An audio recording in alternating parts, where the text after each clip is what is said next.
everyone, I'm Meenakshi and I welcome you all to Tathastu, and today we are going to discuss a very important topic, which is India versus Bharat. So as World Cup is gearing, we all were preparing to cheer for our team India, but there may be a twist to it. And speculations are rife that government may retain only Bharat. So these India and Bharat both are our official name, but speculations are doing round that government may only retain the name Bharat. Although India and Bharat both are mentioned in our constitutions, but this speculation gained momentum when we know that G20 summit is going to take place in India on 9th and 10th of September. So these speculation gained momentum when the invites of the G20 invitations have mentioned President of Bharat. From here on, these speculations gained momentum that the government is planning to retain the name Bharat only, because government will be convening a special session of parliament from 18 to 22 of September, and president will summon the MPs for that special session. So in this video we are going to discuss about that, but as I've changed the slide, these are the courses which Tathastu ICES offer for all of you. MSLV, which is your main success launch vehicle, specifically targeting your mains examination. Then you can register yourself for NCERT module. PSLV, which will target your prelims examination, will be launched very soon, super soon before your prelims. And then this is philosophy optional by Tanu ma'am. So if your optional is philosophy, you can get yourself enrolled.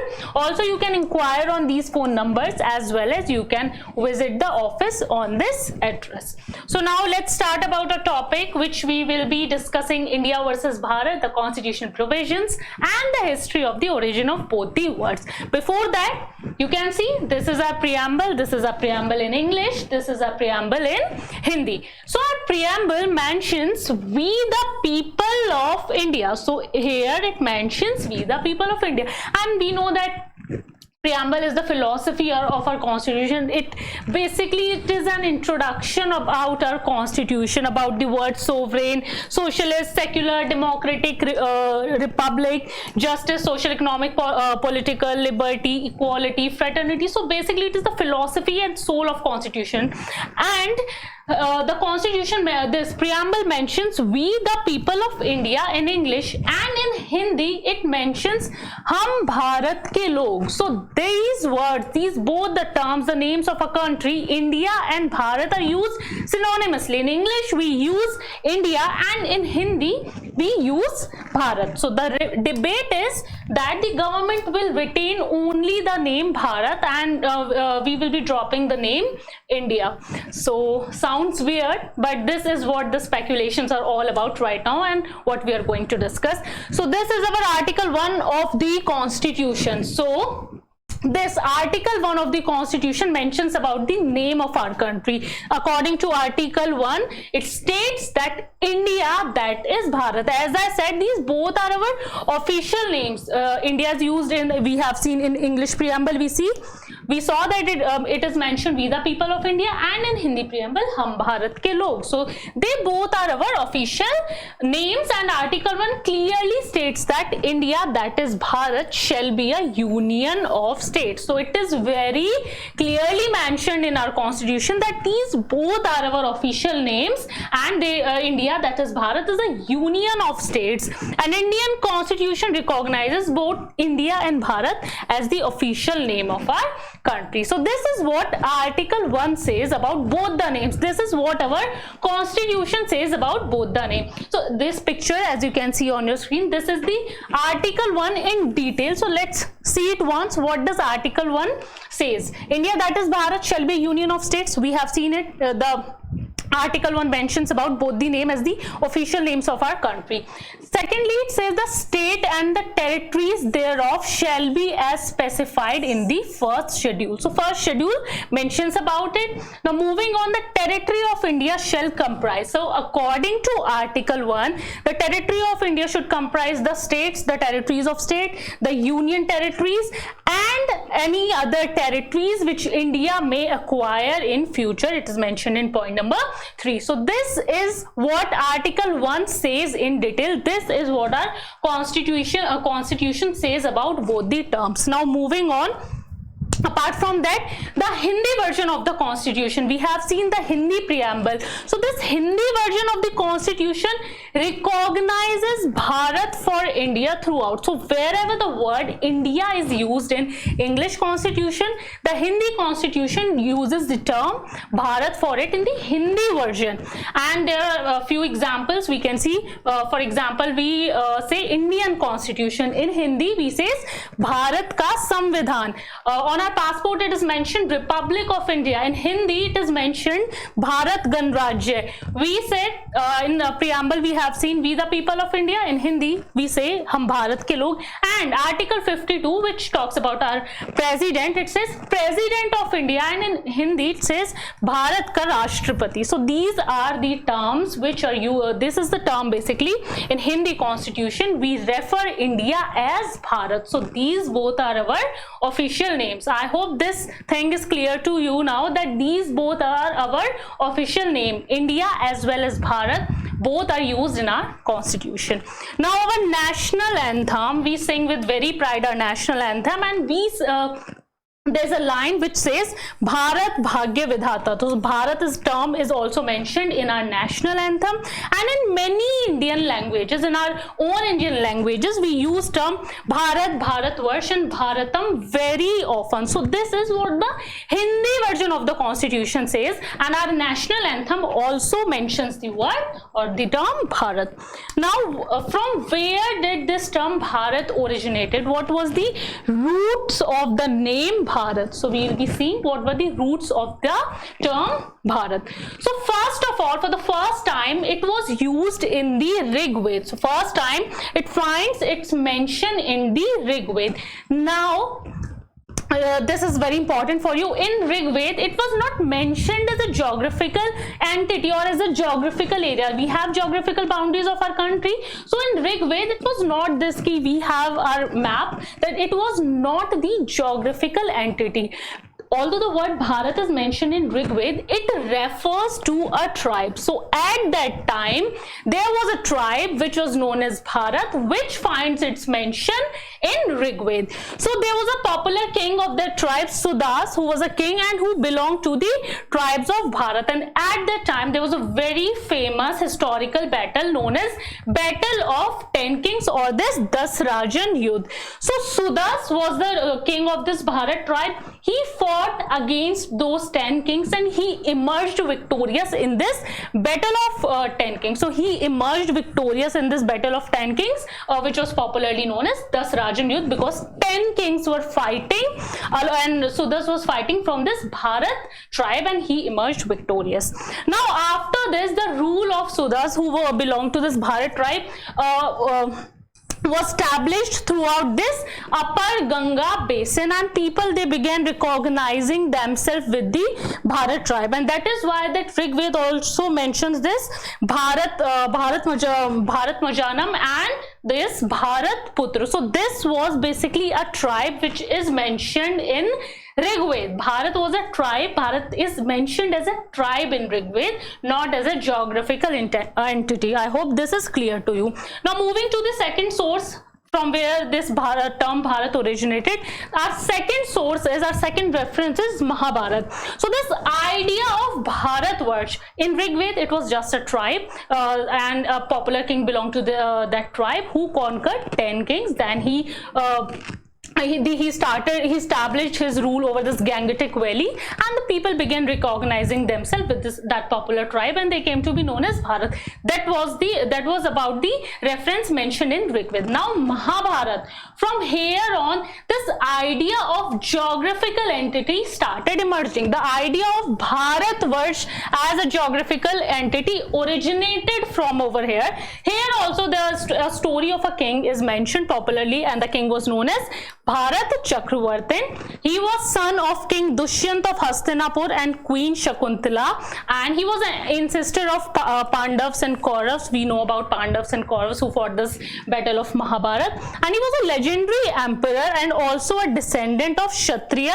one. So there is a story which is mentioned in Mahabharata about the king Bharat Chakravartin, who conquered all the Gangetic plains, the greater India, united it into a single political entity, and that political entity came to be known as Bharatvarsh after the name of the king Bharat Chakravartin. So I hope this is clear ki from here on, from the period of Mahabharata, the idea of Bharatvarsh as geographical entity emerged. There was a king who conquered this greater India and united it into a single political entity, and from here on this idea of Bharatvarsh started emerging. So we have seen two sources.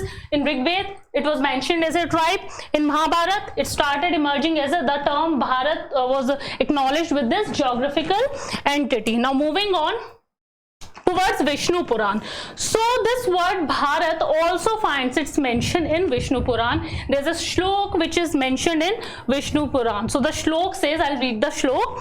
Uttaram yats mudrasya himadresh dakshinam varsham tad bharat nam bharati yatra santati. So this is a shlok which is mentioned in Vishnu Puran, which means the country which lies to the north of an ocean and south of the snowy mountains is called Bharatam. So this shlok which find its mention in Vishnu Puran basically means that there's a country which is located to north of an ocean and south of snowy mountains, the mighty Himalayas, and that country is known as Bharatam, where all the descendants of the Bharat lived. So here also we find the mention of the term Bharat in Vishnu Puran. Now there is also a Sanskrit reference to it. We have seen three sources from where this roots of Bharat are connected.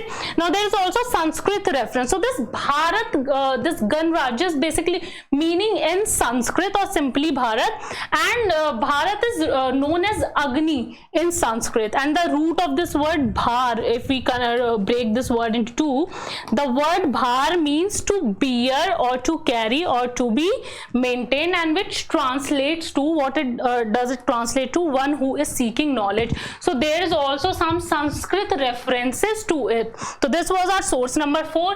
Moving on to source number 5, there are various and multiple sources which refer to this term Bharat, and that is why it was adopted in the Constituent Assembly, and we had various long debates on the adoption of this term.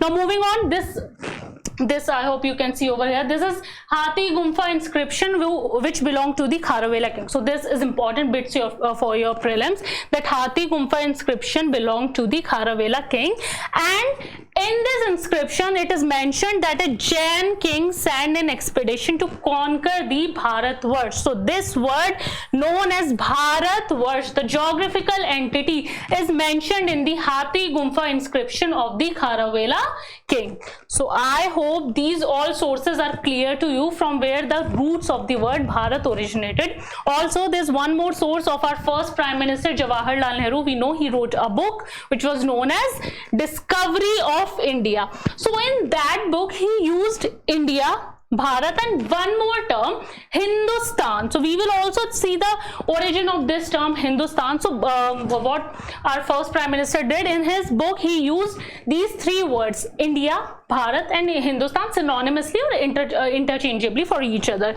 So these are the sources. I hope the sources are clear. We should revise it once again because the sources are interesting and this thing is really interesting. So Rigved mentioned the term as a bride. As a tribe. Mahabharata, geographical entity emergence. Then moving on, it was Vishnu Puran. We find a shlok which refers to Bharat. Then there are some Sanskrit references. Then Hathi Gumpha inscription of the Kharavela king. And then moving on, we have this book of our former first Prime Minister. Now moving towards the origin of the term Hindustan. So this term Hind, we will break it and then we will understand it. The term Hind was used by Achaemenids. Achaemenids was the ancient Iranian empire. So I will write it. It was ancient Iranian empire. So this term Hind, it was used by them for the first time. Okay, the term Hind was used by this Achaemenids for the first time, and for whom it was used? It was used to identify the people who used to live there in this region, the lower Indus Basin basin river. So why they used it? Because Indus river in Hindi, it is known as Sindhu Nadi basically. So that is why they use this term Hind, Sindh. I hope these rhyming words, they use this word Hind, and from there on this Hindustan got its name. This suffix stan was added later on, and this word Hindustan emerged. Now the Greeks, Alexander the Great belonged to this Greeks. They transliterated this Indus, this word to Hindustan. Transliterating means coining a term which is very close to this. So they translated this Hindu word to Hindu and then Hindustan, and from here on emerged the word Hindustan. Now moving on, this word had its own history, because between 1750 and 1880 the political scenario of our country completely changed. Mughal dynasty was fading away slowly and the Britishers started ruling us during this period. So the word Hindustan experienced a identity shift, because with the coming of the Britishers, now there is one more thing which is important for you. With the coming of the Britishers, the term India, so from here on the term India started gaining prominence, and this word which was very prominent, they used to call Mughal Sultanate Emperor of Hindustan ka Badshah. So this word Hindustan was more popular during the time of this Mughal Sultanate, Mughal period. So with the coming of British Empire, this term started fading away and this word India started gaining prominence, and from here on slowly our country was recognized as India rather than Hindustan, and this Hindustan word shifted to a small Muslim minority. They were recognized with it, and this association emanated from Muslim empires, Muslim root, and from here on the word India started gaining prominence and this word started fading away. I hope this much is clear to all of you, the ancient history, how both the three of these words, India, Hindustan and Bharat, emerged. Now let's talk about the Constitutional Assembly debate. So this word Hindustan was dropped. There was a debate for India, to name the country as India or Bharat. So we have seen Article 1 says, this is important now why this debate was done, India, that is Bharat. This is what our Article 1 says, India, that is Bharat. Both are official names, please remember this. But the original draft of the Indian Constitution did not mention the term Bharat. The draft was constituted by, we all know, this committee which was headed by Dr. Bhimrao Ambedkar, Dr. B.R. Ambedkar, but that original draft did not mention this word Bharat. Now what happened on September 17, 1949, Dr. B.R. Ambedkar proposed a few changes, minor changes, that we will include this term Bharat in our constitution. We will name our country as Bharat also. Before that only India was used in the original draft, but later on September 19, this word was also included. Now what happened at this stage, there were various debates, various discussions, and then this motion was adopted. So Seth Govind Das, he was from Jabalpur, he argued that India is English translation of Bharat and we are using the phrase like this, India, that is Bharat. So he said that why should we use the term like this? Instead we can use this phrase Bharat known as India, because we have all the bitter memories of the colonial legacy at that time, of the colonial rule at that time. So he said why we should carry forward their legacy, why we should use this name India rather than we can use this phrase Bharat known as India. So this was argument number 1.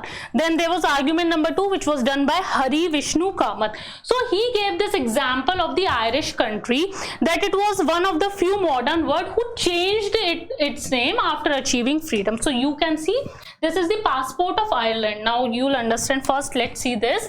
This country, Ireland, according to their 4th article of the constitution, when they got their independence, they said that the state is Irish. So this is their own language, and then in that article only they mentioned that the state is Ire, or in the English language it is Ireland. So we know the country by the name of Ireland, but in its constitution they mentioned the state is Ire, or in the English, then they refer to it in English Ireland. So you can see on their passport it is mentioned Ire, and then it is, they use this English translation Ireland. So this was the debate that either we should use India, either we should use Bharat, or we can simply use Bharat known as India. Why India, that is Bharat. So this was all about this term, this phrase in the Constituent Assembly debate. Now here Hargobind Pant, another member, also argued that the name India was given to us by foreigners,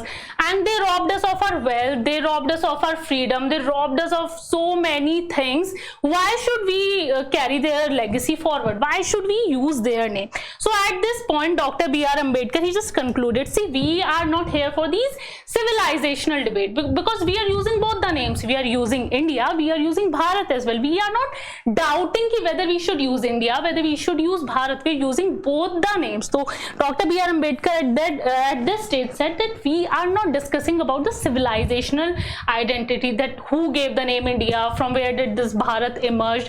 We are just discussing how we should use it. And after much debate and discussion, this phrase, which is India, that is Bharat, mentioned in Article 1, this motion was adopted by the Assembly. So this was all about this video, and I hope you found it interesting. If you found it, please like the video and subscribe to our channel. Thank you.